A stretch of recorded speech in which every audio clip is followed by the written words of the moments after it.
Hey everybody! In today's video, I'm going to do a technique I call watercolor modeling. It's actually based on a very common mistake in watercolor, but I really do believe that even things that are mistakes can become fun techniques. To begin with, I'm using these watercolor brush markers. This is a set of 10, and when you first get these, you'll want to remove that little green ring that's protecting it during shipping, and then you'll just squeeze the barrel. It has a very soft barrel in order to use them. This is the stamp set that I'm using today. This is a beautiful sketch style rose, and it's big enough for me to be able to effectively do this technique two different ways. When I'm teaching watercolor, the people in my classes are always surprised that actually what you need with watercolor is a lot of control over the amount of water, and you need a lot less water than you think you need if you're going for a certain look. And a lot of times where the mistakes come in is when you go into something wet with way too much water. That overworks your piece, it pushes the pigment back that you'd already laid down. And it's usually about the time that you start cussing when you've been watercoloring something for a while. So when you're first starting out with watercolor, what I say is embrace techniques that are easy that you can learn from. And that's what this one is. It's essentially a wet on wet watercolor technique. And it's using that sort of mistake in traditional watercolor of applying too much wet into a wet area, but it ends up looking really cool. So you do need to work kind of fast. And what I'm doing is I'm just going to put a little drop of the yellow. I've been blending, so I had another color on it there, into the wet areas of the red. Way too much liquid. And so what it does is it pushes the red pigment away, and you can see it sort of feathering out. The left side is a little bit drier. So I'm having to add just a little bit more of the ink and kind of push it around.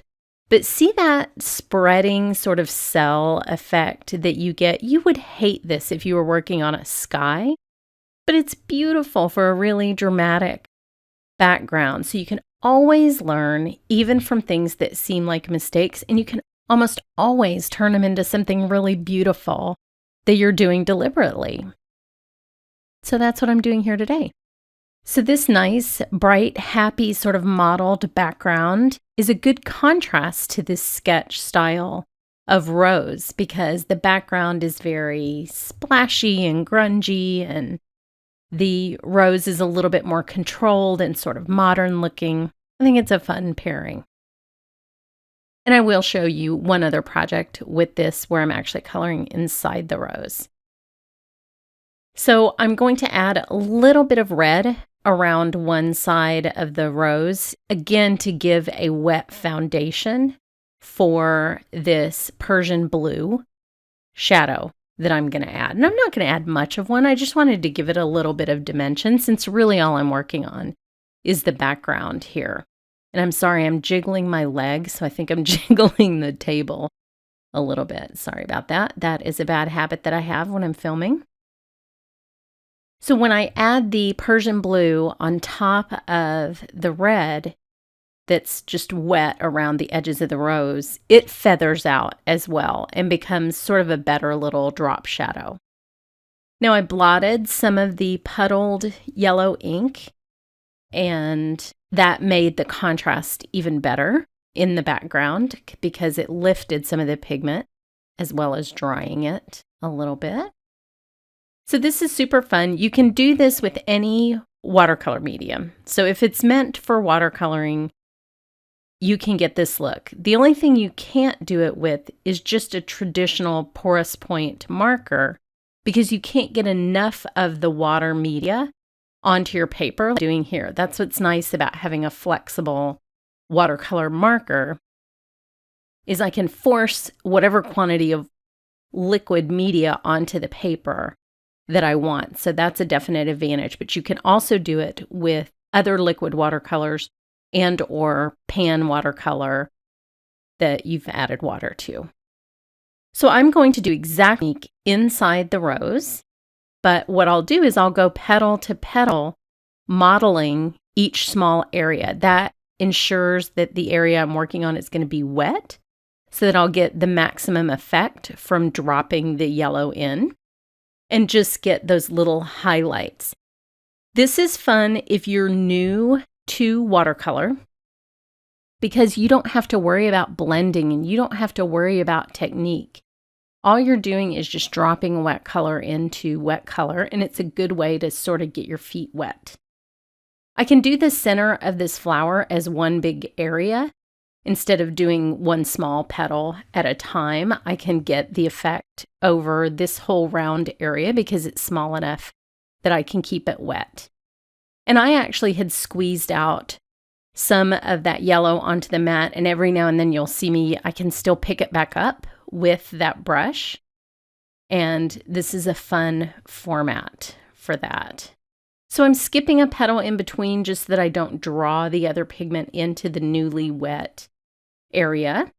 And this is big enough to get that effect in the petals, which is why it's a really fun image. I like big florals for this reason, because you can do a lot of different techniques inside each petal if you have enough room.